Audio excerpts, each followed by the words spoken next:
शब्दों का समर्पण लेकर मां सरस्वती को नमन करती हूँ, साथ ही आप सभी का अभिनंदन करती हूँ। स्वागत है बेटा सभी का। आ जाइए जल्दी जल्दी। यस, क्लास शुरू करने वाले हैं। संजू, पिंकी, अमन, रवि, रीना, आरती, अविशा, अविनाश, जितेंद्र, कपिल, माया, वेलकम बेटा, स्वागत है सभी का। और उम्मीद करती हूँ पढ़ाई काफ़ी अच्छी चल रही होगी। शुरू से सारी क्लासेस को आपने देखा होगा। बिल्कुल इस बार का जो रीट एग्ज़ाम आप देने वाले हैं उसी पर आधारित टॉपिक वाइज क्लास शुरू करी थी। आज क्लास नंबर 18 है, 18, ठीक है। क्लास नंबर 18 है। 1 से 17 तक की क्लासेस आप देख चुके होंगे। बिल्कुल टॉपिक वाइज है। हर टॉपिक को शुरू से लेकर के एंड तक क्लियर किया गया है प्रश्नों के माध्यम से, ठीक है बेटा। तो आज टॉपिक हमारा क्या है? व्यक्तिगत विभिन्नता व विविध अधिगमकर्ता। व्यक्तिगत विभिन्नता व विविध अधिगमकर्ता की हम बात करेंगे। इसके बाद जो हमारी क्लास होगी बेटा वो तर्क, चिंतन, कल्पना पर से होगी। उसके बाद क्लास शिक्षा शास्त्र, पेडागोजी की होगी। फिर उसके बाद क्लास होगी एनईपी और योजनाओं की क्लास होगी, ठीक है। और फिर होगी मैराथन क्लासेस। मैराथन क्लासेस क्योंकि पहले हम टॉपिक वाइज हर टॉपिक को क्लियर करते चले जा रहे हैं। जब आप सारे टॉपिक को क्लियर कर लेंगे तो अब सभी टॉपिक के मिले जुले इंपॉर्टेंट प्रश्नों को मैराथन क्लास के जरिए हल करवाया जाएगा। बिल्कुल मैराथन क्लास बहुत ज़्यादा इंपॉर्टेंट होती है क्योंकि मैराथन क्लासेस होती हैं, एक क्लास में सारे टॉपिक्स को कवर कर लिया जाता है। कैसे प्रश्न पूछे जा चुके हैं, कैसे प्रश्न पूछे जाएंगे, वो सारी बातें उसमें आ जाती हैं। तो बिल्कुल आज हमारा टॉपिक है व्यक्तिगत विभिन्नता व विविध अधिगमकर्ता। व्यक्तिगत विभिन्नता की बेटा हम बात करें तो व्यक्तिगत विभिन्नता का सर्वप्रथम संप्रत्यय किसने दिया था? फ्रांसिस गाल्टन के द्वारा दिया गया था। प्रत्येक व्यक्ति एक दूसरे से क्या होते हैं? भिन्न होते हैं। इस संसार में कोई भी दो व्यक्ति एक समान नहीं होते हैं। व्यक्तिगत विभिन्नता पाई जाती है। किसे कहते हैं व्यक्तिगत विभिन्नता? शरीर के रूप, रंग, आकार, सीखने की गति, बुद्धि, स्मृति, रुचि, अभिरुचि सभी पक्षों में पाई जाने वाली भिन्नता को हम क्या कहते हैं? व्यक्तिगत विभिन्नता। व्यक्तिगत विभिन्नता के आधार पर विविध अधिगमकर्ता पाए जाते हैं। बहुत सारे बच्चों की स्टडी हमें करनी होती है। अरे विशिष्ट बालकों की स्टडी हमें करनी होती है। किसे कहते हैं विशिष्ट बालक? अरे ऐसे बालक जो सामान्य या औसत दर्जे के बालकों से या तो बहुत आगे निकल जाते हैं या फिर पीछे रह जाते हैं, कहलाते हैं विशिष्ट बालक। बिल्कुल बेटा, प्रतिभाशाली भी विशिष्ट है तो मंदबुद्धि भी विशिष्ट है।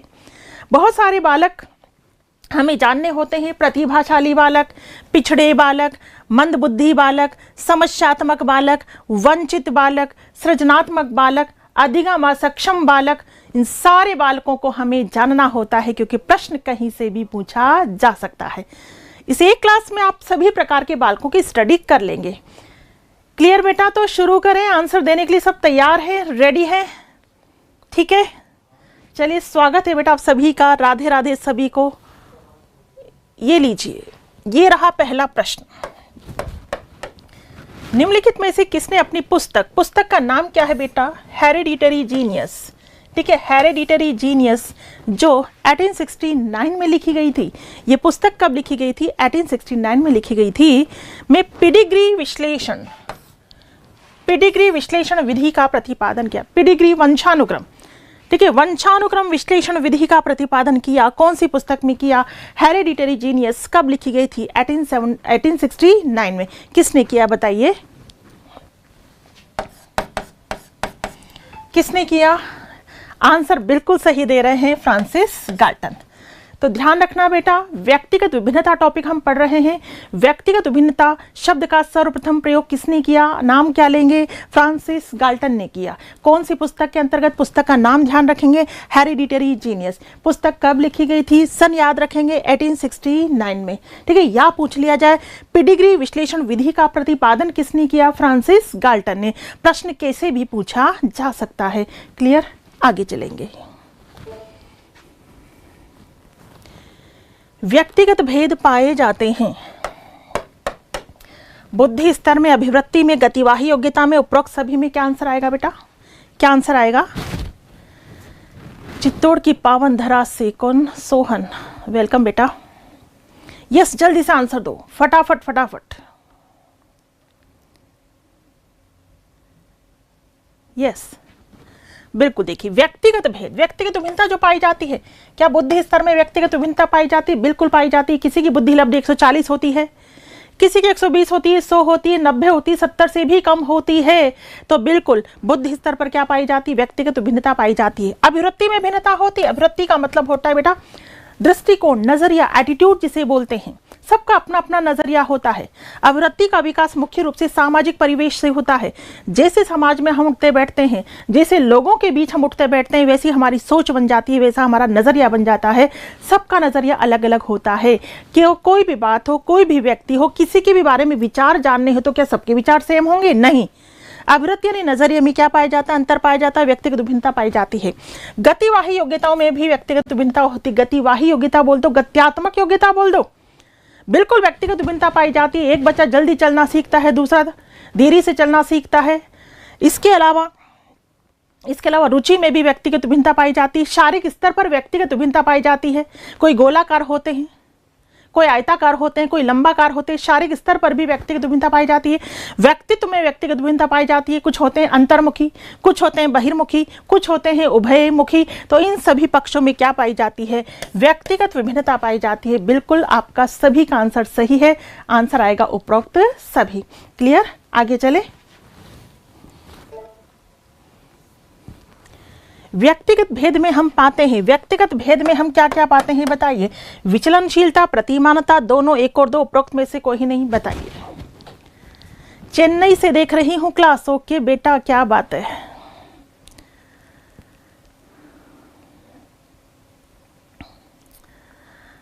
बेटा ढेर सारा आशीर्वाद है, बस अच्छे से पढ़ाई करो, मंजिल को प्राप्त करो, आंसर देते चले जाओ। यस, क्या आंसर दे रहे हैं? सी। व्यक्तिगत भेद में हम पाते हैं। बिल्कुल आपको ध्यान देना है। स्किनर महोदय हैं, ये मनोवैज्ञानिक है स्किनर। इन्होंने व्यक्तिगत विभिन्नता की क्या बताई है बेटा? विशेषताएं बताई हैं। स्किनर ने व्यक्तिगत विभिन्नता की विशेषताएं बताई है। क्या क्या विशेषताएं बताई है आपको पता होनी चाहिए। पहली उन्होंने बताई है विचलनशीलता। विचलनशीलता या कह दो विभिन्नता, ठीक है, विभिन्नता या विचलनशीलता। दूसरी बताई प्रतिमानता या कह दो असामान्यता या कह दो प्रसामान्यता।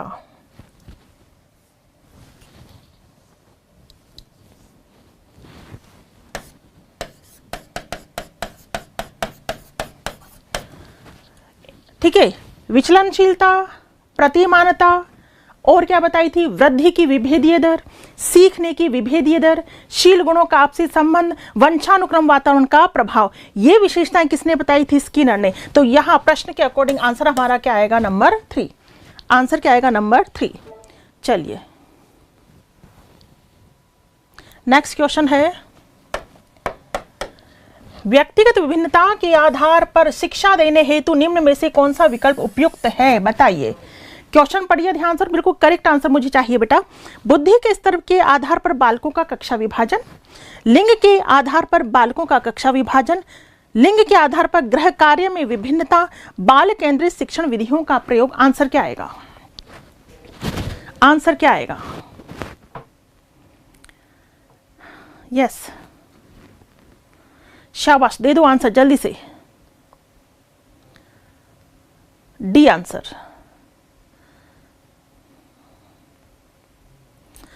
बिल्कुल बेटा, ये क्वेश्चन मैंने इसलिए दिया है क्योंकि आप ऐसी गलतियां करते हैं और कर रहे हैं। हमेशा एक बात ध्यान दें, हम कई बार क्या होता है, क्वेश्चन को जल्दी से पढ़ते हैं, ऑप्शंस को देखते हैं, ऑप्शंस हमारे ऊपर हावी हो जाते हैं। ऑप्शंस इतने हावी हो जाते हैं कि जो भी बिल्कुल बढ़िया सा ऑप्शन नजर आता है हम उस पर टिक लगाने की कोशिश करते हैं, जैसे आप कर रहे हैं। सभी आंसर दे रहे हैं डी, सभी आंसर दे रहे हैं डी, जबकि डी आंसर नहीं है बेटा, गलत है। प्रश्न पर ध्यान दो, क्या पूछा है? व्यक्तिगत विभिन्नता के आधार पर। किस आधार पर? व्यक्तिगत विभिन्नता के आधार पर कौन सा विकल्प उपयुक्त है? व्यक्तिगत विभिन्नता के आधार पर बिल्कुल बच्चों का क्या किया जाता है? वर्गीकरण किया जाता है, विभाजन किया जाता है, सेक्शंस बना दिए जाते हैं। सेक्शंस किसके आधार पर बनाए जाते हैं बेटा? बुद्धि स्तर के आधार पर। प्रतिभाशाली बच्चों का सेक्शन अलग होता है, ए बी सी 3 सेक्शंस कर दिए जाते हैं। बुद्धि स्तर के आधार पर सेक्शंस बनाए जाते हैं, प्रतिभाशाली, सामान्य, मंद बुद्धि बच्चों का सेक्शन। व्यक्तिगत विभिन्नता की बात हो रही है। यहां अगर व्यक्तिगत विभिन्नता नहीं होती, सिंपल बात होती कि प्रभावी शिक्षण के लिए प्रभावी शिक्षण के लिए कौन सा विकल्प उचित है, तो हम आंसर देते बाल केंद्रित शिक्षण विधियों का हमें प्रयोग करना चाहिए। लेकिन बात किसकी आ रही? व्यक्तिगत विभिन्नता के आधार पर हम शिक्षण कैसे, बुद्धि के आधार पर हम बालकों का क्या करते हैं, कक्षा विभाजन करते हैं। वो इसलिए करते हैं क्योंकि अगर मंदबुद्धि बच्चा प्रतिभाशाली बच्चे के साथ रोजाना बैठेगा तो वो रोजाना हीन भावना का शिकार होगा। अलग शिक्षण करने से भी उसमें हीन भावना आएगी, लेकिन एक बार उसे लगेगा कि उसे सी सेक्शन मिला है, लेकिन फिर वो वहां पर सभी एक समान बच्चे होंगे तो आगे बढ़ने की कोशिश करेगा, प्रतिस्पर्धा की भावना उसमें जागृत होगी। लेकिन यदि हम रोजाना एक मंदबुद्धि बच्चे को प्रतिभाशाली बच्चे के साथ बैठाएंगे तो वो रोज रोज हीन भावना का शिकार होगा, वो अपनी गर्दन ऊंची करके आंसर देने की कोशिश भी नहीं करेगा।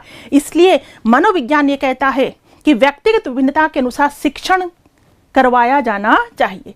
कक्षा की कम से कम 3 सेक्शंस कर दो बुद्धि स्तर के आधार पर, A, B और C। तो करेक्ट आंसर है यहां पर A। नेक्स्ट देखिए, व्यक्तिगत भिन्नताओं के संदर्भ में कौन सा कथन सही नहीं है? सही नहीं है पूछा है बेटा, सही नहीं है। पढ़िए और आंसर दीजिए। सही नहीं है कौन सा आएगा? कोई भी 2 व्यक्ति बिल्कुल समान नहीं होते हैं। व्यक्तिगत भिन्नताएं जन्मजात होती हैं। व्यक्तिगत भिन्नताएं अपनी समग्रता में व्यक्तियों को अलग करती हैं। व्यक्तिगत भिन्नताएं केवल आनुवंशिकता का परिणाम होती हैं। क्या आंसर आएगा? यस।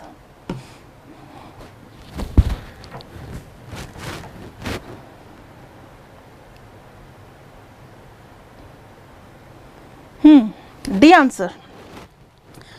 कौन सा कथन सही नहीं है? देखिए, कोई भी 2 व्यक्ति बिल्कुल समान नहीं होते। बिल्कुल सही है ये कथन। इस संसार में कोई भी 2 व्यक्ति बिल्कुल समान नहीं है। व्यक्तिगत भिन्नताएं जन्मजात होती हैं। बिल्कुल, व्यक्तिगत भिन्नताओं को जन्मजात माना गया है, यानी व्यक्तिगत भिन्नताओं पर वंशानुक्रम का प्रभाव पड़ता है। लेकिन इसका मतलब ये नहीं है कि वातावरण का प्रभाव नहीं पड़ता, वातावरण का भी प्रभाव पड़ता है। व्यक्तिगत भिन्नता बिल्कुल जन्मजात होती, क्योंकि जन्म से ही कोई बालक प्रतिभाशाली होता है, कोई सामान्य बुद्धि होता है तो कोई मंद बुद्धि होता है। क्या वातावरण का प्रभाव पड़ता है? निश्चित रूप से पड़ता है, वातावरण का प्रभाव पड़ता है। लेकिन हम सब जानते हैं कि बुद्धि पर वातावरण का प्रभाव केवल 10 बिंदुओं तक पड़ता है। अगर किसी बच्चे की बुद्धि लब्धि 70 है तो 80 हो सकती है, 90 है तो 100 हो सकती है, लेकिन प्रभाव तो पड़ता है। व्यक्तिगत भिन्नता जन्मजात, व्यक्तिगत भिन्नताएं अपनी समग्रता में व्यक्तियों को अलग करती, सही है। ये सही नहीं है, क्योंकि ये कथन क्या कह रहा है? व्यक्तिगत विभिन्नताएं केवल आनुवंशिकता का परिणाम होती हैं। नहीं बेटा, याद रखना, पूछ लिया जाए व्यक्तिगत विभिन्नता पर भी प्रभाव किसका पड़ता है? वंशानुक्रम, आनुवंशिकता, वंशानुक्रम और वातावरण दोनों का प्रभाव पड़ता है। प्रमुख कारक दोनों माने जाते हैं, एक कारक नहीं बताएंगे, दोनों माने जाते हैं। तो यहां पर केवल एक कारक की बात हो रही है, इसलिए ये आंसर सही नहीं है। आगे चलते हैं।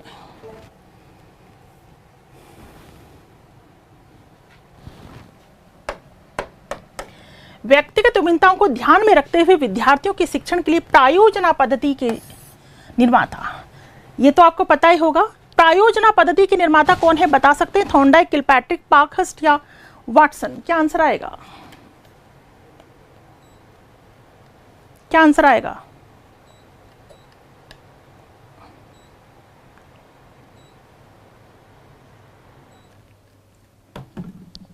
क्या आंसर आएगा? बी। बिल्कुल, प्रायोजना पद्धति के निर्माता कौन है? किलपैट्रिक। सिंपल क्वेश्चन है, ध्यान रख लीजिएगा। चलिए नेक्स्ट क्वेश्चन है, क्वेश्चन नंबर 7। निम्नलिखित में से कौन सी प्रतिभाशाली बालक की विशेषता है? यस।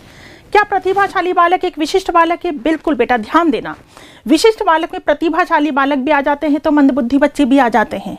विशिष्ट बालक ही पढ़ते हैं हम विविध अधिगमकर्ता के अंतर्गत। विशिष्ट बालक वे बालक होते हैं जो सामान्य दर्जे के बालकों से या तो बहुत आगे निकल जाते हैं या फिर पीछे रह जाते हैं। ठीक है, यहाँ प्रतिभाशाली बालकों की बात हो रही है, तो क्या विशेषता है? अभिसारी चिंतन, 130 से ज्यादा IQ, उच्च स्मरण क्षमता। बताइए आंसर क्या होगा? 1 2 3 4 5 क्या होगा आंसर? क्या होगा आंसर? यस। ये क्वेश्चन भी मैं इसलिए लेकर के आई हूं क्योंकि यहां भी काफी बच्चे डाउट में रहते हैं। किस शब्द को सुनकर डाउट में रहते हैं? इस शब्द को सुनकर। इस शब्द को सुनकर के डाउट में रहते हैं। आप ये सोचते हैं बेटा कि अपसारी चिंतन तो सृजनात्मकता की बात होगी, वहां हम टिक लगाएंगे, लेकिन प्रतिभाशाली बच्चों में अभिसारी चिंतन गलत। अगर पूछ लिया जाए प्रतिभाशाली बालकों में अभिसारी चिंतन होता है या अपसारी चिंतन होता है, तो बेटा अपसारी चिंतन होता है। अरे अपसारी चिंतन किसे कहते हैं? उत्तर की खोज में चिंतन मनन करना, विस्तृत आंसर देना, विस्तार पूर्वक आंसर देना, अपने विचारों को बिल्कुल आउट ऑफ द बॉक्स व्यक्त करना। क्या प्रतिभाशाली बच्चों में केवल अभिसारी चिंतन होता है? अभिसारी चिंतन यानी उत्तर की संख्या 1, रट करके आंसर दे देना, याद है तो जवाब दे दिया, याद नहीं तो बात खत्म। नहीं, प्रतिभाशाली बालकों में भी अपसारी चिंतन होता है, ये नहीं होता है बेटा। हाँ, 130 से ज्यादा बुद्धिलब्धि पाई जाती है, उच्च स्मरण क्षमता होती है। 2 और 3 बिल्कुल सही है। आंसर देंगे नंबर 4। आंसर देंगे नंबर 4। इसीलिए लाई हूं ये, क्योंकि इस मामले में काफी बच्चों को जबरदस्त कंफ्यूजन रहता है। अगर पूछ लिया जाए सृजनशील बालकों में अपसारी चिंतन होता है अभिसारी, बेटा सृजनशील बालकों में भी अपसारी चिंतन होता है, प्रतिभाशाली बालकों में भी अपसारी चिंतन होता है। इस बात को गांठ बांध ले, प्रश्न भी कई बार पूछा जा चुका है, कतई गुंजाइश नहीं है इंतु किंतु परंतु की। ठीक है, आगे आपकी मर्जी है। क्लियर? चलिए 2 और 3 मतलब आंसर आएगा नंबर 4।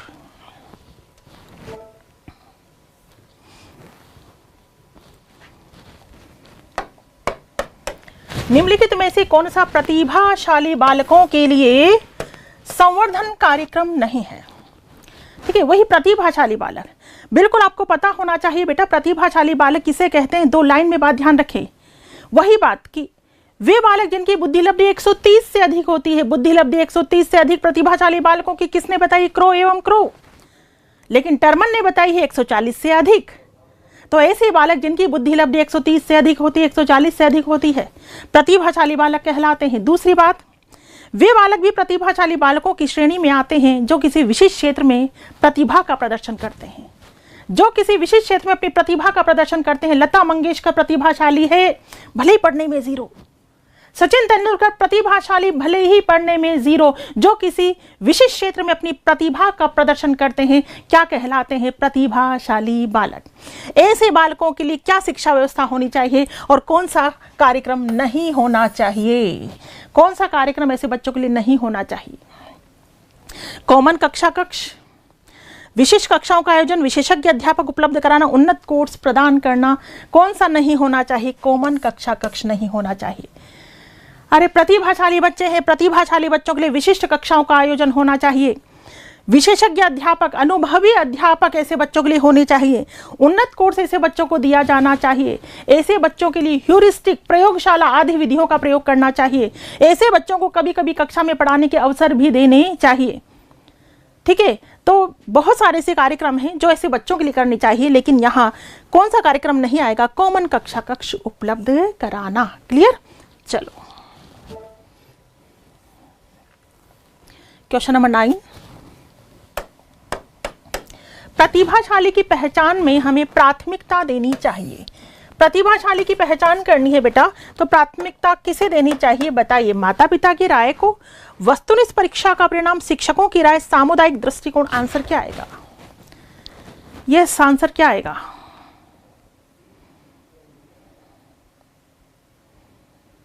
शाबाश, क्या आएगा आंसर? किसे प्राथमिकता देनी चाहिए? प्रतिभाशाली बच्चों की पहचान करनी है तो वस्तुनिष्ठ परीक्षण के द्वारा। ठीक है, प्रमुखता किसे देनी चाहिए? हमें वस्तुनिष्ठ परीक्षा का परिणाम या वस्तुनिष्ठ परीक्षा को प्रमुखता दी जानी चाहिए। ठीक है, चलिए प्रतिभाशाली बच्चों की बात हो गई है। प्रतिभाशाली बच्चों के बाद बात आती है पिछड़े बच्चों की। प्रतिभाशाली बच्चे, बिल्कुल ध्यान रखना बेटा, प्रतिभाशाली बच्चे जिनकी बुद्धिलब्धि 130 से अधिक क्रो एंड क्रो, 140 से अधिक टर्मन, जो किसी विशेष क्षेत्र में अपनी प्रतिभा का प्रदर्शन करते हैं। जो प्रतिभाशाली बच्चे होते हैं, सहनशील होते हैं, धैर्यवान होते हैं, आत्मसम्मान के साथ साथ दूसरों का सम्मान भी करते हैं, कठिन विषयों में रुचि पाई जाती है, विद्यालय जाने से पहले पढ़ते लिखते हैं। कौन से बालक जो होते हैं, कौन से प्रतिभाशाली बालक? उत्तरदायित्व की क्षमता ऐसे बच्चों में पाई जाती है। ऐसे बच्चों के लिए तीव्र प्रोन्नति करनी चाहिए, संवर्धन कार्यक्रमों का आयोजन होना चाहिए, ठीक है, अनुभवी शिक्षकों की नियुक्ति की जानी चाहिए, पुस्तकालय सुविधाएं ऐसे बच्चों के लिए होनी चाहिए, कक्षा में पढ़ाने के अवसर ऐसे बच्चों को दिए जाने चाहिए। वो कौन से बालक होते हैं? प्रतिभाशाली बालक। अब बात आती है पिछड़े बच्चों की। पिछड़े बच्चों के लिए शैक्षिक लब्धि की अवधारणा, शैक्षिक लब्धि की अवधारणा किसने दी है? सबसे पहले मुझे बताइए किसने दी है? गार्डन ने, शॉनिन, बटन हॉल या सिरिल बर्ट? बताइए। पिछड़े बच्चों के लिए शैक्षिक लब्धि की अवधारणा, किसकी अवधारणा? शैक्षिक लब्धि की अवधारणा किसने दी है? Cyril Burt.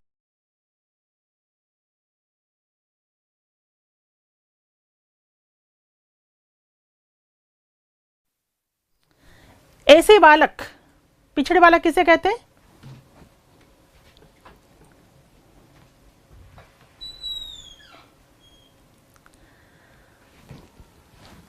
ऐसे बालक, यस यस यस बेटा, हाँ सही चल रही क्लास बेटा, सही चल रही, कोई दिक्कत नहीं है, कोई थोड़ी देर के लिए प्रॉब्लम थी, कोई दिक्कत नहीं है बेटा। आप देखिए आप क्लास को। सिरिल बर्ट का ये कहना है कि वे बालक जो जिनकी शैक्षिक उपलब्धि कम होती है कहलाते हैं पिछड़े बालक। सभी योग्यताएं अच्छी होंगी लेकिन कौन सी उपलब्धि कम है? शैक्षिक उपलब्धि कम है। ऐसे बालक जो अपने आयु स्तर की कक्षा से एक सीढ़ी नीचे की कक्षा का कार्य करने में भी असमर्थ होते हैं, कौन से बालक कहलाते हैं? पिछड़े बालक। पिछड़े बालकों की जब बात आए तो आपको केवल और केवल शैक्षिक लब्धि पर जाना है। सारी योग्यताओं में अच्छे होंगे लेकिन कमजोर हैं, पीछे हैं, किसमें? पढ़ने में, शैक्षिक उपलब्धि में कम है। तो यह अवधारणा किसने दी है? सिरिल बर्ट ने दी है। सिरिल बर्ट ने एक पुस्तक भी लिखी थी, द बैकवर्ड चाइल्ड। ठीक है, किसने लिखी थी? The backward child. हाँ, 1 मिनट के लिए भूकंप आया था सही है, वो 1 मिनट के लिए नहीं, 1 सेकंड के लिए आया था बेटा। ठीक है, 1 सेकंड के लिए ही आया था। चलिए आंसर दीजिए। Yes, Cyril Burt. Clear? Next class number 19, चिंतन, तर्क व कल्पना को लेकर के आ रही हूं बेटा। चलिए नेक्स्ट क्वेश्चन। धीमी अधिगम गति वाले बालक, धीमे अधिगम गति वाले बालक कह दो या कह दो मंदबुद्धि बालक। मंदबुद्धि बालक जो सब में मंद होते हैं, जो सब में मंद होते हैं बेटा। जो पिछड़े बालक थे, पिछड़े बालक तो सब में अच्छे थे, केवल पिछड़ गए थे किसमें? पढ़ाई में। पिछड़े बालक तो केवल किसमें पिछड़ गए थे? पढ़ाई में। लेकिन जो मंद बुद्धि बालक हैं वो सब में मंद होते हैं। ऐसे बालक अपने विकास काल में चलना, बोलना, पढ़ना, लिखना, अन्य कार्य करना धीमी गति से करते हैं। कौन से बालक? मंद बुद्धि बालक। अवधान करने की क्षमता सीमित पाई जाती है, जिज्ञासा प्रवृत्ति नहीं पाई जाती। कौन से बालकों में? मंद बुद्धि बालकों में। ऐसे बच्चों के लिए सर्वाधिक प्रभावी विधि कौन सी है? ऐसे बच्चों के लिए सर्वाधिक प्रभावी विधि कौन सी है? बताइए। व्याख्यान विधि, श्रव्य दृश्य विधि, चर्चा विधि, परावर्तित विधि? क्या आंसर आएगा? बिल्कुल बेटा, मंदबुद्धि बालक होते हैं, इनको आसानी से समझ में नहीं आता है। व्याख्यान विधि तो इनके लिए बिल्कुल सही नहीं है। व्याख्यान विधि के द्वारा तो केवल प्रतिभाशाली बच्चों को ही समझ में आ सकता है। ठीक है, व्याख्यान विधि से प्रतिभाशाली बच्चों को समझ में आ सकता है लेकिन मंदबुद्धि बच्चों को नहीं। ऐसे बच्चों को तो दिखाकर पढ़ाना चाहिए। ठीक है, कोई वस्तु दिखाओ, उसके बारे में सुनाओ। श्रव्य दृश्य सामग्री का प्रयोग करके ऐसे बच्चों को पढ़ाया जाना चाहिए ताकि ऐसे बच्चों को समझ में आ सके। कौन से बालक? मंदबुद्धि बालक। ऐसे बच्चों के लिए पाठ को बार बार दोहराना चाहिए, अध्ययन की गति धीमी रखनी चाहिए, तभी जाकर ऐसे बच्चों की समझ में आता है। क्योंकि इन बच्चों का दोष नहीं है। मैंने कहा ना, व्यक्तिगत भिन्नता जन्म से ही पाई जाती है। जन्म से ही कोई बालक प्रतिभाशाली होता है, कोई सामान्य तो कोई मंदबुद्धि होता है। मंदबुद्धि बालक उसी प्रकार अपंग व बेबस होता है जिस प्रकार से शारीरिक रूप से विकलांग बालक अपंग और बेबस होते हैं। बेटा, जिस प्रकार से शारीरिक रूप से विकलांग बालक अपनी शारीरिक योग्यताओं का प्रयोग नहीं कर पाते, उसी प्रकार मानसिक रूप से विकलांग यानी मंदबुद्धि बालक अपनी मानसिक योग्यताओं का प्रयोग नहीं कर पाते हैं।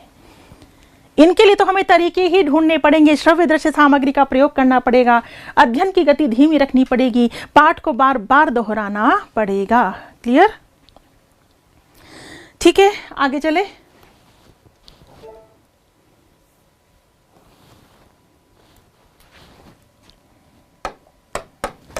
AAMD व APA, APA द्वारा गंभीर मानसिक मंदता का IQ होता है AAMD, American association on mental deficiency. क्या होगी फुल फॉर्म?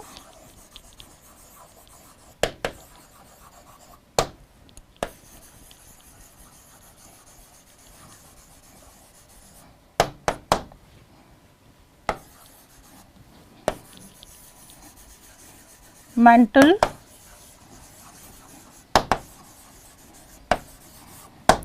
ठीक है, AAMD, American association on mental deficiency. एक शब्द है APA, अमेरिकन साइकेट्रिक एसोसिएशन। क्या फुल फॉर्म है इसकी?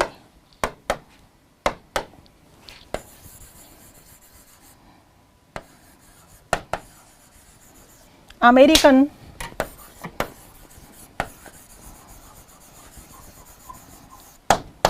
Psychiatric association. ठीक है, तो AAMD यानी American association on mental deficiency और APA अमेरिकन साइकेट्रिक एसोसिएशन द्वारा गंभीर मानसिक मंदता का IQ होता है। किसका? गंभीर मानसिक मंदता का IQ होता है। तो बेटा ध्यान दें, ये IQ तो साधारण मानसिक मंदता का है, साधारण मानसिक मंदता। ठीक है, ये वाला IQ अल्प बल मानसिक मंदता। ठीक है, ये IQ गंभीर मानसिक मंदता और ये IQ गहन मानसिक मंदता का है। ठीक है, और ये स्टैंडर्ड किसके द्वारा बताए गए हैं? AAMD और APA के द्वारा बताए गए हैं। सिंपली ध्यान देना, 4 प्रकार के मानसिक मंदताओं का वर्णन इन्होंने किया था। साधारण मानसिक मंदता, अल्प बल मानसिक मंदता, गंभीर मानसिक मंदता और गहन मानसिक मंदता। और IQ लेवल यही है, 52 से 67 साधारण, 36 से 51 अल्प बल, 20 से 35 गंभीर और 20 से कम गहन। तो आंसर क्या आएगा बेटा? 3। यस, ठीक है। चलो,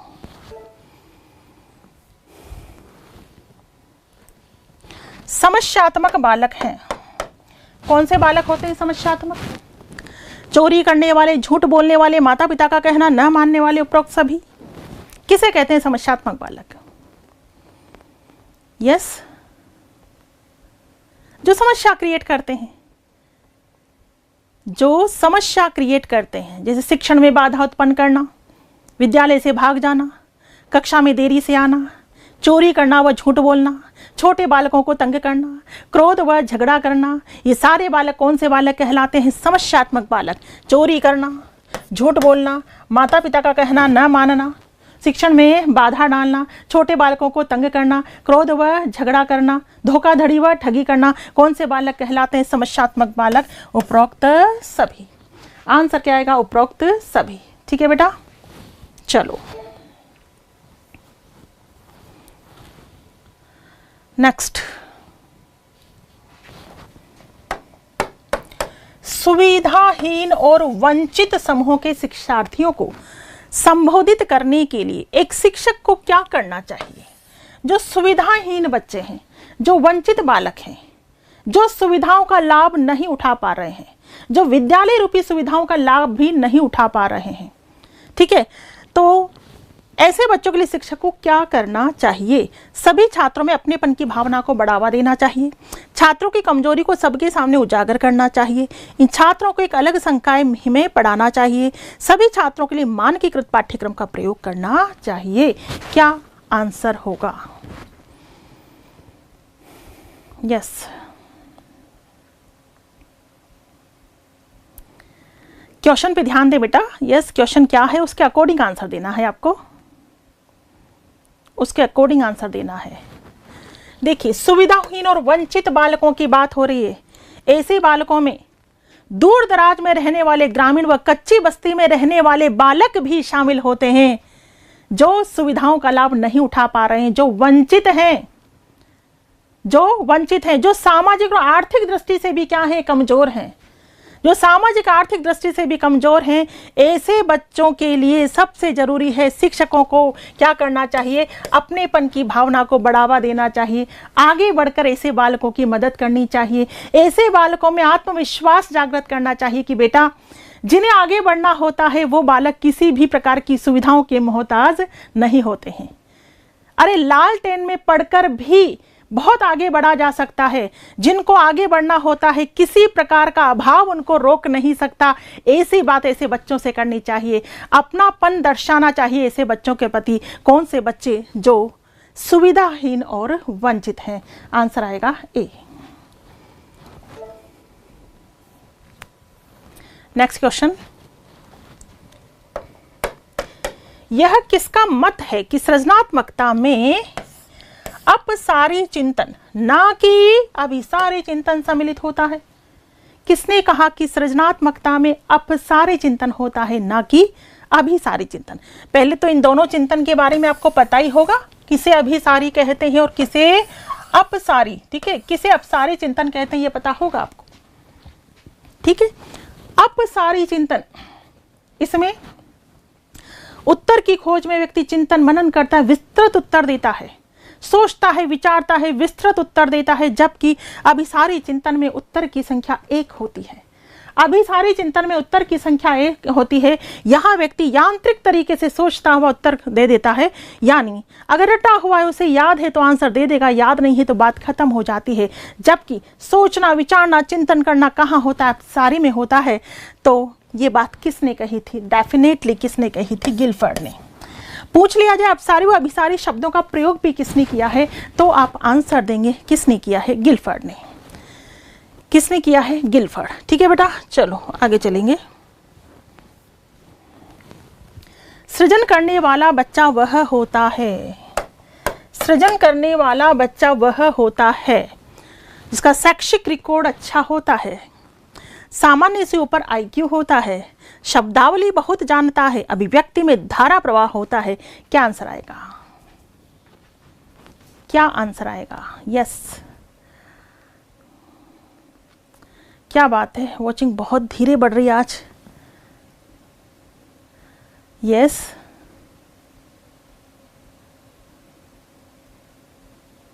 नंबर 2। देखिए, जो सृजनशील बालक होते हैं, किसे कहते हैं? पहली बात, सृजनशील बालक जो नवीन विचारों और भावनाओं के साथ किसी नई वस्तु का क्या करते हैं? सृजन करते हैं, निर्माण करते हैं। क्या कहलाते हैं? सृजनशील बालक कहलाते हैं। ऐसे बालकों का शैक्षिक रिकॉर्ड अच्छा हो ऐसा जरूरी नहीं है। ऐसे बच्चों की शब्दावली बहुत अच्छी हो ऐसा भी जरूरी नहीं है। ऐसे बच्चों की अभिव्यक्ति में धारा प्रवाहता हो ऐसा भी जरूरी नहीं है। बट ये कन्फर्म है कि सृजनशील है तो बुद्धि तो है, सृजनशील है तो बुद्धि तो है। सृजनात्मकता और बुद्धि में सकारात्मक संबंध पाया जाता है। ध्यान देंगे, सृजनात्मकता और बुद्धि में सकारात्मक संबंध पाया जाता है। अब यदि आप पूछे कि मैडम सृजनात्मकता या सृजनशील बालक में बुद्धि लब्धि कितनी होती है, कुछ नहीं कहा जा सकता। बस इतना कहा जा सकता है कि सामान्य या औसत से अधिक बुद्धि वाला कोई भी बालक सृजनशील हो सकता है। हाँ, इतनी बात है कि सृजनशील है तो बुद्धि तो है, क्योंकि सृजनात्मकता बुद्धि में सकारात्मक संबंध होता है। औसत से अधिक बुद्धि वाला कोई भी बालक सृजनशील हो सकता है, औसत से अधिक बुद्धि वाला। क्लियर है? ठीक।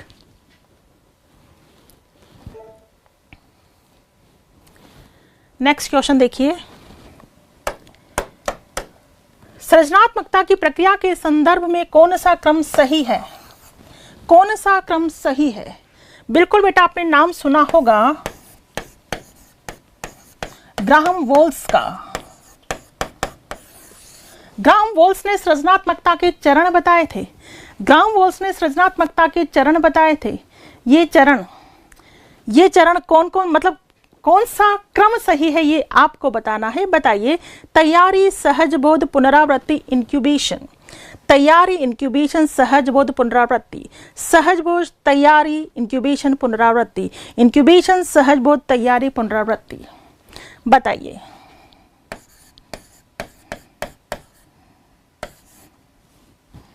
बताइए।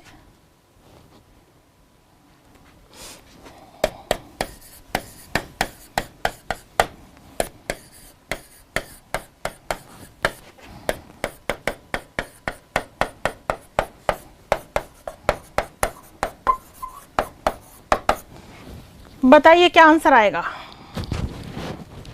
क्या आंसर आएगा, क्या आंसर आएगा? यस यस बेटा,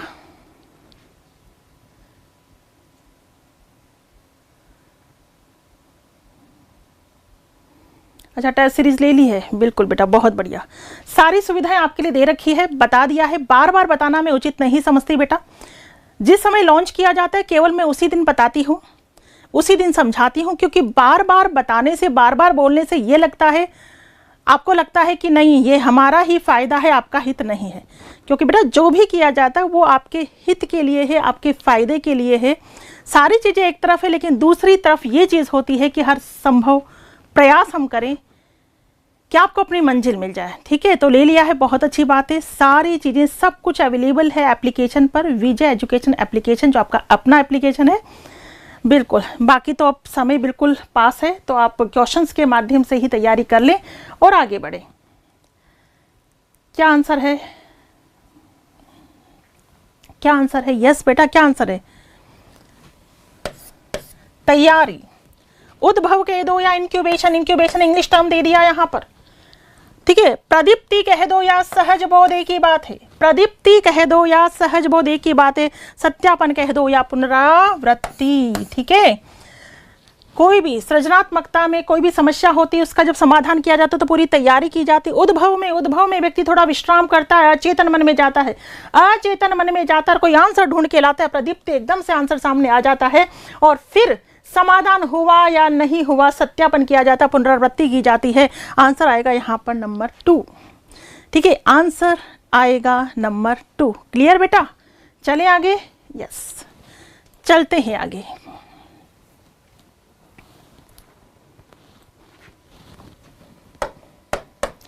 सृजनात्मकता की निम्नलिखित में से कौन सी अवस्था में व्यक्ति थीम का अचानक प्रत्यक्षण यानी मूल विषय का अचानक प्रत्यक्षीकरण करता है और समस्या के विभिन्न घटकों में संबंध देखता है?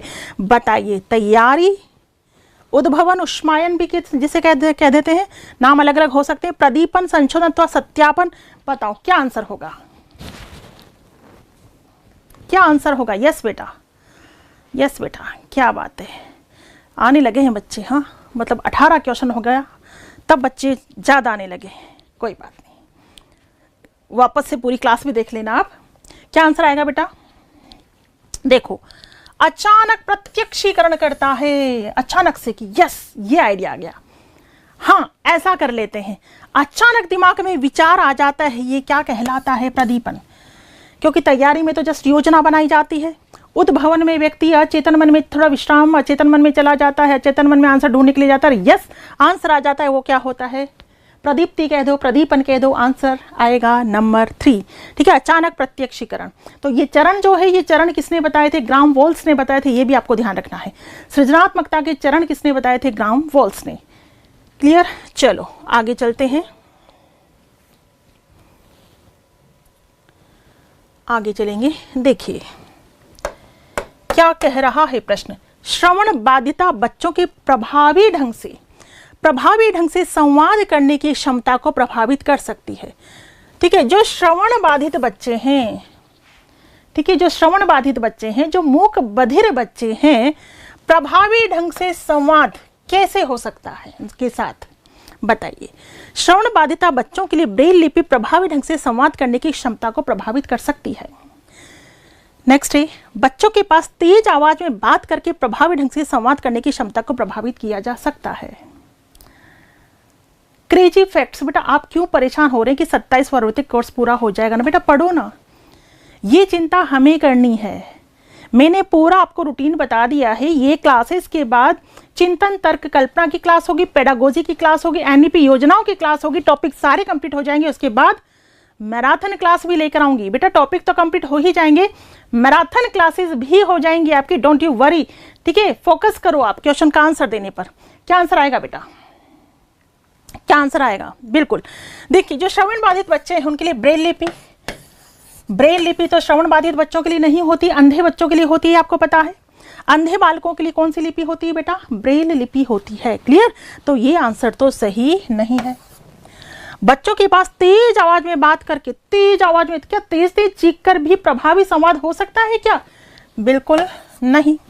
सभी श्रवण बाधित वाले बच्चों को संवाद करने के लिए सांकेतिक भाषा, यस, जिसे हम ओष्ठ लिपि भी कहते हैं। जो मूक बधिर बच्चे हैं उनके लिए सांकेतिक भाषा का प्रयोग किया जाता है, उनके लिए ओष्ठ लिपि का प्रयोग किया जाता है और इसके द्वारा ही प्रभावी संवाद किया जा सकता है। आंसर आएगा नंबर 3। क्लियर है बेटा? आगे चले।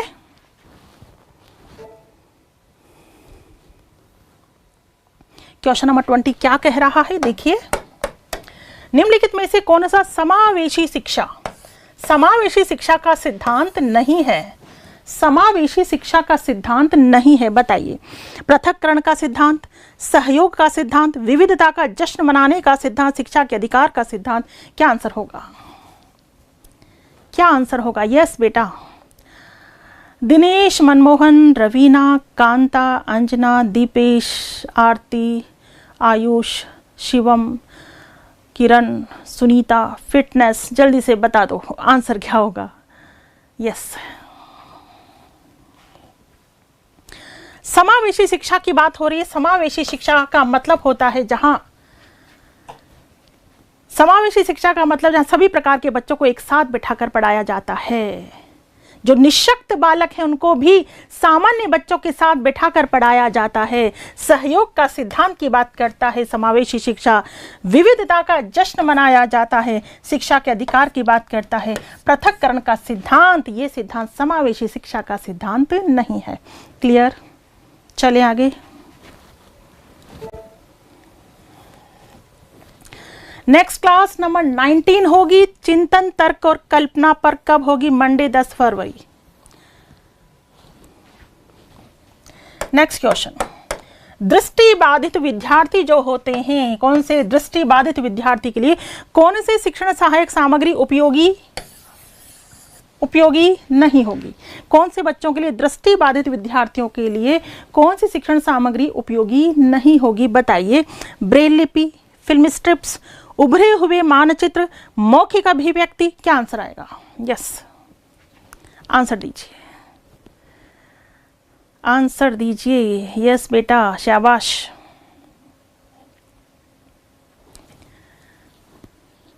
To answer. देखिए, दृष्टिबाधित है तो ब्रेल लिपि बिल्कुल, उभरे हुए मानचित्र, मौखिक अभिव्यक्ति, फिल्म स्ट्रिप। आंसर क्या आएगा? फिल्म स्ट्रिप, क्योंकि फिल्म स्ट्रिप्स को देखा जा सकता है और ये दृष्टिबाधित हैं तो इनके लिए फिल्म स्ट्रिप्स उपयोगी नहीं होगी। क्लियर? चलो क्वेश्चन नंबर 22 देखिए। कौन सा बाकर मेहंदी सृजनात्मक परीक्षण का एक उप परीक्षण नहीं है? जो बाकर मेहंदी सृजनात्मक परीक्षण है, सृजनात्मक परीक्षण, भारत में बाकर मेहंदी व पासी के द्वारा महत्वपूर्ण सृजनात्मक परीक्षणों का निर्माण किया गया है। ये आप ध्यान रखना, ठीक है, ये आप ध्यान रखना। बाकी अगर हम बाहर की बात करें तो गिलफर्ड, टॉरेंस, जैक्सन, इन सब के द्वारा सृजनात्मक परीक्षण बनाए गए हैं, लेकिन भारत में बाकर मेहंदी और पासी ने महत्वपूर्ण सृजनात्मक परीक्षणों का निर्माण किया। तो आप मुझे बताइए, बाकर मेहंदी सृजनात्मक परीक्षण का उप परीक्षण नहीं है, कौन सा नहीं है? अप्रचलित उपयोग परीक्षण, पूछना और अनुमान लगाना, नवीन शब्द या परिणाम परीक्षण। क्या आंसर आएगा? क्या आंसर आएगा? यस, बिल्कुल बेटा, यहां आंसर आएगा पूछना और अनुमान लगाना। बिल्कुल, ये उप परीक्षण है। अप्रचलित प्रयोग, नवीन संबंध, परिणाम। आंसर यहाँ क्या है? पूछना और अनुमान लगाना। ये उप परीक्षण नहीं है बाकर मेहंदी के परीक्षण का। तो आप ध्यान दे लेना, बाकर मेहंदी ने 2 प्रकार के परीक्षण बताए थे, शाब्दिक और अशाब्दिक। शाब्दिक परीक्षण में 4 उप परीक्षण थे और अशाब्दिक में 3 उप परीक्षण उन्होंने बताए थे। क्लियर?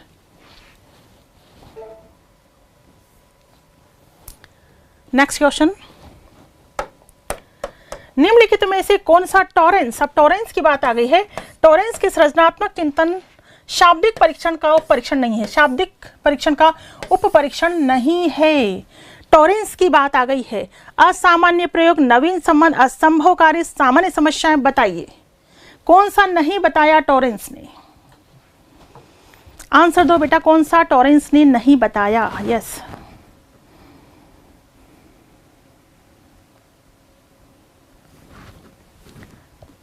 क्या बात है, बिल्कुल सही। असामान्य प्रयोग बिल्कुल उन्होंने बताया, असंभव कार्य, सामान्य समस्याएं बिल्कुल बताया, कौन सा नहीं बताया, नवीन संबंध, नवीन संबंध स्थापित करना, ये किसने बताया है, बाकर मेहंदी ने बताया है। ये किसने बताया बेटा, बाकर मेहंदी ने। क्लियर। निम्नलिखित में से कौन सा सृजनात्मकता का तत्व नहीं है, किसका, सृजनात्मकता का तत्व नहीं है, बताइए। मौलिकता, स्मृतिकरण, धारा प्रवाहिता, लचीलापन। आंसर क्या आएगा, सुमन, सुशील, मुकेश, लोकेश, अंजलि, प्रीति, रामवीर, रोहित, अनीता, निर्मा, कांता, पायल। यस बेटा, क्या आंसर होगा। मौलिकता बिल्कुल पाई जाती है, धारा प्रवाहिता पाई जाती, लचीलापन पाया जाता है, स्मृतिकरण नहीं पाया जाता।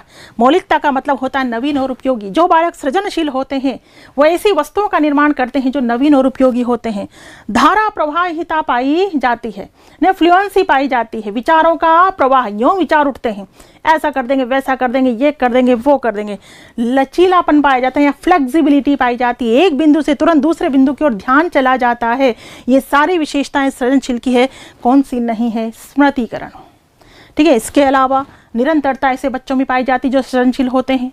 जिज्ञासा प्रवृत्ति पाई जाती है, जोखिम उठाने को उत्सुक होते हैं। कौन से बालक, सृजनशील बालक। समस्या समाधान के लिए तत्पर रहते हैं। अगर कोई चीज़ खराब होगी तो ऐसे बच्चे देखने की कोशिश करेंगे कि क्या चीज़ है, क्या चीज़ नहीं है, उसे ठीक करने की कोशिश करेंगे। जरूर नहीं वो ठीक हो जाए, हो सकता है वो बिखर जाए, लेकिन ऐसे बच्चे प्रयास करते हैं। तो सृजनात्मकता की सभी विशेषताएं हैं, लेकिन स्मृतिकरण सृजनात्मकता की विशेषता नहीं है। चलो जी आगे चलेंगे। मानसिक उद्वेलन, मानसिक उद्वेलन नाम सुना होगा आपने, ब्रेनस्टॉर्मिंग।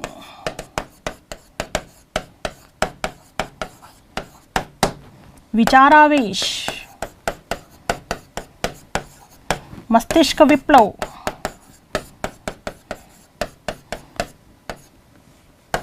कुछ भी कह दो, ठीक है। मानसिक उद्वेलन कह दो, ब्रेनस्टॉर्मिंग कह दो, विचारावेश कह दो, मस्तिष्क उद्वेलन कह दो। इस प्रतिमान का प्रयोग किसके शिक्षण हेतु किया जाता है, बताइए किसके शिक्षण हेतु किया जाता है। समस्या समाधान, सृजनात्मकता, अनुप्रयोग, समझ। क्या आंसर आएगा, बिल्कुल ये जो ब्रेनस्टॉर्मिंग है, मानसिक उद्वेलन जो प्रतिमान है, ये जो विधि है, इस विधि के द्वारा किसका मापन, सृजनात्मकता का मापन।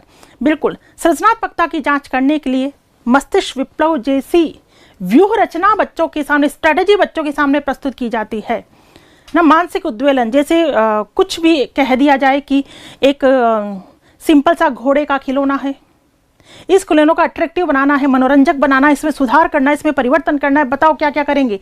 तो सबके दिमाग में क्या होगी, हलचल होगी, विचार उठेंगे, विचारावेश, ब्रेन स्टॉर्मिंग, ब्रेन में तूफान आ जाएगा।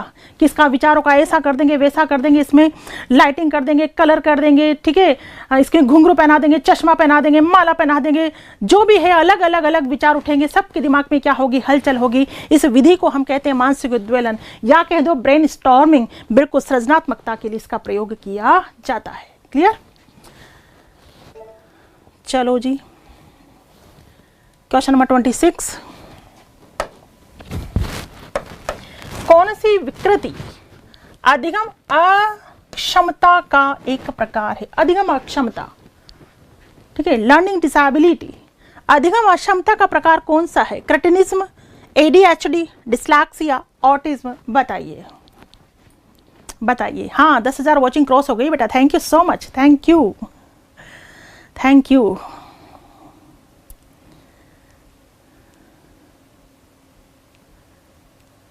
Yes yes yes, thank you so much. और लाइक भी करते चले जाना अगर हकीकत में क्लास पसंद आ रही है तो, ठीक है। बाकी बेटा ये आज 18 नंबर की हमारी क्लास है, 1 से 17 नंबर की क्लास भी बार बार देख लेना आप, क्योंकि टॉपिक वाइज है और लगभग पूरे टॉपिक को उसमें कवर करने की कोशिश की गई है, तो आपके लिए काफ़ी फायदेमंद रहेंगी। यस, टोटल हमारी क्लासेस 21 होंगी। 21 क्लासेस के बाद 21 क्लासेस के बाद 2 मैराथन क्लासेस होंगी, ठीक है। ये पूरी अपनी जो योजना है वो इस तरह के 21 क्लास पूरी होंगी। 21 क्लास में आपके सारे टॉपिक कवर हो रहे हैं और उसके बाद 2 मैराथन क्लास बिल्कुल होने वाली है। यहाँ आप आंसर दे रहे हैं क्या, नंबर 3 बिल्कुल सही। देखो बेटा, ये जो क्रेटेनिज्म है ना, क्रेटेनिज्म तो आपको पता होगा एलिस पेनरोज थे, उन्होंने अपनी पुस्तक biology of mental defect, biology of mental defect के अंतर्गत 4 प्रकार के मानसिक मंदता का मुख्य रूप से, बहुत प्रकार की मानसिक मंदता बताई थी। मुख्य रूप से 4 प्रकार कौन से थे, मंगोलिज्म, क्रेटेनिज्म, हाइड्रोसिफोली और माइक्रोसिफोली। क्रेटेनिज्म कौन से होते हैं, इनकी शारीरिक वृद्धि रुक जाती है, ये बौने होते हैं, ठीक है, बौने होते हैं, मानसिक मंदता पाई जाती है। कौन, क्रेटेनिज्म, एक तरह से मानसिक मंद बालक है क्रेटेनिज्म। और ADHD ये विकासात्मक रोग है, ADHD, attention deficit hyperactivity disorder, attention deficit hyperactivity disorder, अवधान न्यून अतिक्रिया, ठीक है, अवधान न्यून अतिक्रिया विकार, अवधान न्यून होता है, बहुत ज़्यादा क्या होते हैं, हाइपर एक्टिव होते हैं, तो ये विकासात्मक विकार है। ऑटिज्म जिसे हिंदी में हम क्या कहते हैं, स्वलीनता, ऑटिज्म जिसे हिंदी में हम क्या कहते हैं, स्वलीनता, ये भी एक विकासात्मक विकार है। लेकिन अधिगम असक्षम, अधिगम निर्योग्य, ये जो विकार है वो कौन सा है, डिसलेक्सिया। यहाँ पर ये क्या है, डिसलेक्सिया। क्लियर बेटा, ये मानसिक मंदता है। ADHD hyper attention deficit hyperactivity disorder, ये कौन सा है, विकासात्मक रोग है। इसके अलावा ऑटिज्म भी विकासात्मक रोग है। क्लियर, ठीक है, चलें आगे। यस, चलते हैं आगे। क्वेश्चन नंबर 27, पढ़ने से संबंधित, किससे संबंधित, पढ़ने से संबंधित अधिगम क्षमता को कहा जाता है डिस्कैल्कुलिया, डिसलैक्सिया, डिस्ग्राफिया, डिस्प्रैक्सिया। बताइए आंसर क्या होगा। हाँ बेटा, NEP 2020 की क्लास भी आएगी। यस, NEP 2020 और योजनाएं, ये दोनों टॉपिक एक साथ लेकर के आऊंगी मैं। ठीक है, चलो आंसर क्या दे रहे हैं, पढ़ने से संबंधित, पढ़ने से संबंधित क्या है, डिसलैक्सिया। लेखन से संबंधित, लेखन से संबंधित डिस्ग्राफिया। गणितीय गणना से संबंधित डिस्कैल्कुलिया और गामक कौशलों से संबंधित, गामक कौशलों से संबंधित डिस्प्रैक्सिया, डिस्प्रैक्सिया। ठीक है, गणितीय गणना करने में बाधा आती है डिस्कैल्कुलिया, पढ़ने से संबंधित है, पढ़ने में बाधा आती है। ठीक है, डॉग को गोड पढ़ देना या गोड को डॉग पढ़ देना। डिस्लैक्सिया, डिस्ग्राफिया, लेखन में बाधा आती है। डिस्प्रैक्सिया, गामक, गामक इसमें मतलब चित्रांकन करने में, बच्चे को वस्त्र पहनने में, जो भी गामक एक्टिविटीज होती हैं, मोटर एक्टिविटीज जो होती है, इसको करने में बाधा आती है, क्या कहेंगे हम, डिस्प्रैक्सिया। ठीक है, चलो जी। अधिगम निर्योग्यता का लक्षण है, क्या लक्षण है, आंसर दें। भागने की प्रवृत्ति, अशांत, ऊर्जावान, विध्वंसात्मक, अवधान संबंधी बाधा, अभिप्रेरणा का अभाव। क्या आंसर आएगा अकॉर्डिंग टू ऑप्शंस। अगर ये ऑप्शंस आपके सामने हैं तो आंसर क्या होगा,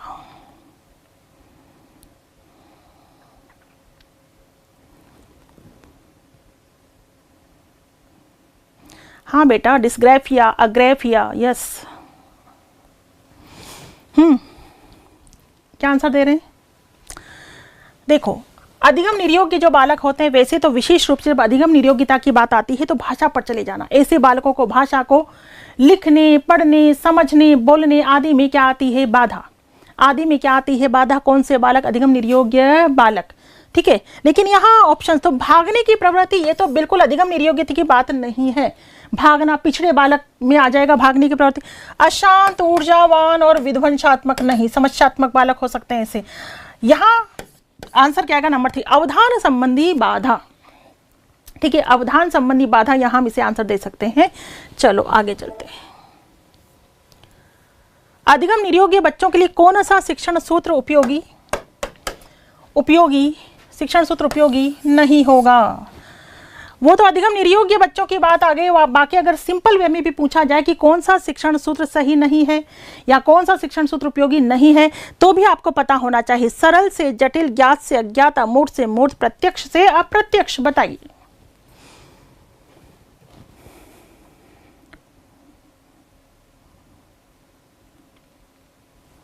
बताओ क्या आंसर होगा। Yes yes yes. और आपकी बेटा क्या आपकी विशेष फरमाइश है रीट एग्जाम को लेकर, वो आप कमेंट मुझे कर देना, ठीक है। किसी भी ख्वाहिश पर ज़्यादा कमेंट होंगे तो उस ख्वाहिश को फुलफिल किया जाएगा। इसलिए जो भी आप चाहते हैं कि और क्या किया जाए आपके लिए ना, और क्या किया जाए आपके लिए, या आपकी हमसे क्या डिमांड है, आप कमेंट बॉक्स में लिख दीजिएगा, है ना। कमेंट बॉक्स में यदि उचित लगा, आपकी डिमांड को हमने उचित पाया और अधिकांश बच्चों ने वो डिमांड की, तो उसे फुलफिल बिल्कुल किया जाएगा, ठीक है। तो आप कमेंट बॉक्स में बाद में जो आप चाहते हैं वो कमेंट कर देना। क्लियर? चलो आंसर दे रहे हैं बेटा सी, बिल्कुल सही है। क्योंकि शिक्षण सूत्र होता है सरल से जटिल, ज्ञात से अज्ञात, अमूर्त से मूर्त नहीं होता, मूर्त से अमूर्त होता है, मूर्त से अमूर्त होता है, सरल से जटिल होता है, ज्ञात से अज्ञात होता है, प्रत्यक्ष से अप्रत्यक्ष होता है, आगमन से निगमन होता है, विश्लेषण से संश्लेषण होता है। ये शिक्षण सूत्र होते हैं। कभी कभार बिल्कुल मनोविज्ञान में ऐसे प्रश्न भी पूछ लिए जाते हैं। तो आंसर आएगा नंबर 3। यस। विविध आवश्यकताओं वाले विद्यार्थियों वाली कक्षा में शिक्षक को निम्न में से विकल्प उपलब्ध नहीं कराने चाहिए। कौन सा विकल्प उपलब्ध नहीं कराना चाहिए? ठीक है, विविध आवश्यकता वाले बालक हैं तो शिक्षक को क्या उपलब्ध नहीं कराना चाहिए? बताइए। सामग्री का प्रस्तुतिकरण, संचार और अभिव्यक्ति, सूचना के दृष्टिकोण, शिक्षार्थियों के बारे में रूढ़िबद्धता। आंसर दीजिए। कभी कभी ऐसा होता है कि जब मैं क्लास का एंड करने लगती हूं तो संख्या बढ़ती चली जाती है। अब देख लीजिए संख्या बढ़ने लगी है और भी ज़्यादा। बेटा टाइम का ध्यान रखें। 8 बजे क्लास शुरू हो जाती है, ज़्यादा से ज़्यादा 8:05 पे तो पक्का क्लास शुरू हो जाती है। तो उस समय सभी उपस्थित हो जाया करो ताकि बिल्कुल लाइव क्लास का पूरी तरह से आप आनंद ले सकें, उसे समझ सकें। ये देखिए लगातार वॉचिंग बढ़ रही है। अब चलिए क्या आंसर दे रहे हैं? यस, यही तो आएगा। देखिए सामग्री का प्रस्तुतिकरण बिल्कुल करना चाहिए, संचार और अभिव्यक्ति, सूचना के शिक्षार्थियों के बारे में रूढ़िबद्धता एक शिक्षक को नहीं अपनानी चाहिए। ठीक है, रूढ़िबद्धता का पालन शिक्षक को कभी नहीं करना चाहिए। ठीक है बेटा, हाँ बढ़ाओ बढ़ाओ, वॉचिंग बढ़ाओ, शाबाश, वेरी गुड, बढ़ती जा रही है। व्यक्तिगत विभिन्नता की बात हुई है बेटा। व्यक्तिगत विभिन्नता में हमने जस्ट जाना कि व्यक्तिगत विभिन्नता किसे कहते हैं। व्यक्तिगत विभिन्नता किसे कहते हैं? ठीक है, फिर विशिष्ट बालकों में हमने बात की किसकी? प्रतिभाशाली बालकों की। और हमने बात की है पिछड़े बालकों की। और हमने बात की है मंदबुद्धि बालक की। ठीक है, और हमने बात की शारीरिक विकलांग बालकों की, शारीरिक विकलांग बालकों की। और हमने बात की है समस्यात्मक बालकों की। और हमने बात की है वंचित बालकों की।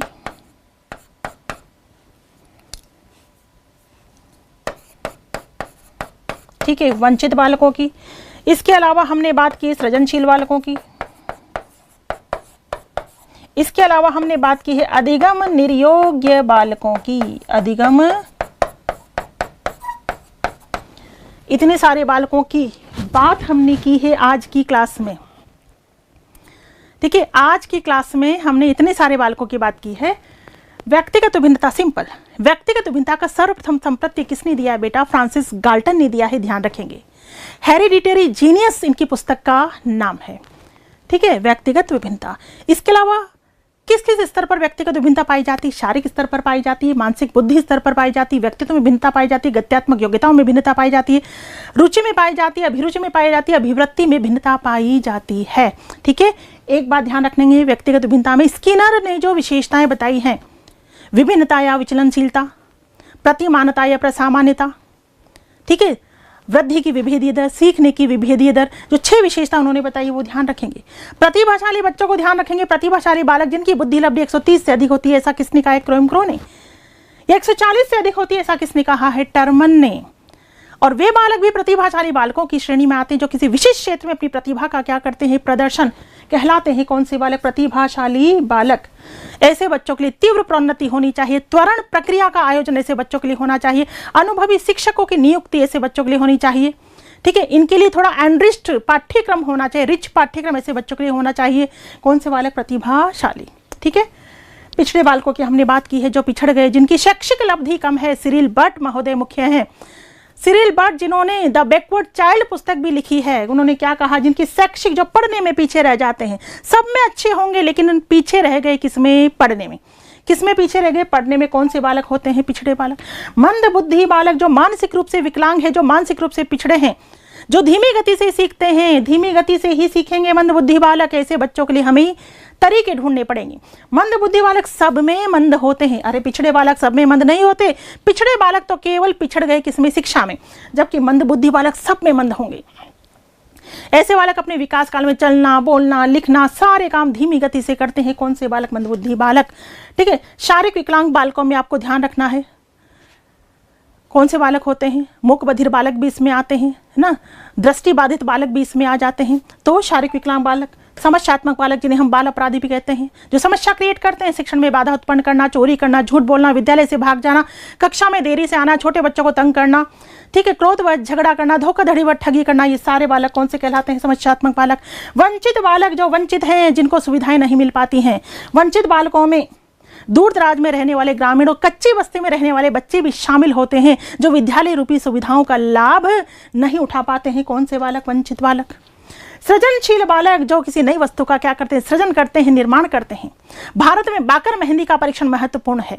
ठीक है, सृजनशील। अधिगम निर्योग्य बालक में आपको ध्यान रखना है, डिस्ग्राफिया, डिस्लैक्सिया, डिस्कैल्कुलिया, डिस्प्रैक्सिया, ये सारी बातें आपको ध्यान रखनी है। तो आज की हमारी क्लास कंप्लीट हो चुकी है बेटा, कंप्लीट हो चुकी है आज की हमारी क्लास। और नेक्स्ट क्लास हमारी होगी कौन सी? ये वाली क्लास नंबर 19। चिंतन की बात करेंगे, तर्क की बात करेंगे, कल्पना की बात करेंगे। कब करेंगे? मंडे को करेंगे। तारीख कितनी होगी? 10। ठीक है, 10 फरवरी को हम बात करने वाले हैं चिंतन तर्क कल्पना की। क्लास नंबर 19 होगी। इस क्लास के बाद क्लास नंबर 20 होगी पेडागोजी की, शिक्षा शास्त्र की सबसे महत्वपूर्ण क्लास। ध्यान से देखना है, ठीक है। उसमें सारी चीज़ों को मैं लेकर के आऊँगी, शिक्षण को लेकर आऊँगी, क्रियात्मक अनुसंधान को लेकर आऊँगी, एनसीएफ को लेकर आऊँगी, आरटी को लेकर आऊँगी, वो क्लास होगी।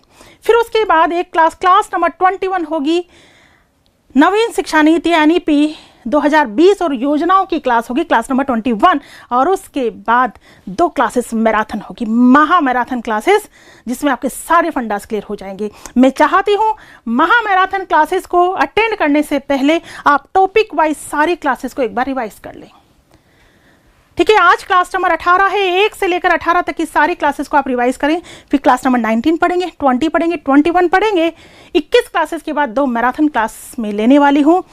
रेडी रहिए, तैयार रहिए, पढ़ते रहिए, समझते रहिए और यहाँ से रिलैक्स रहिए। ठीक है बेटा, मिलते हैं। Thank you so much. सबसे पहले तो थैंक यू सो मच, दिल से धन्यवाद।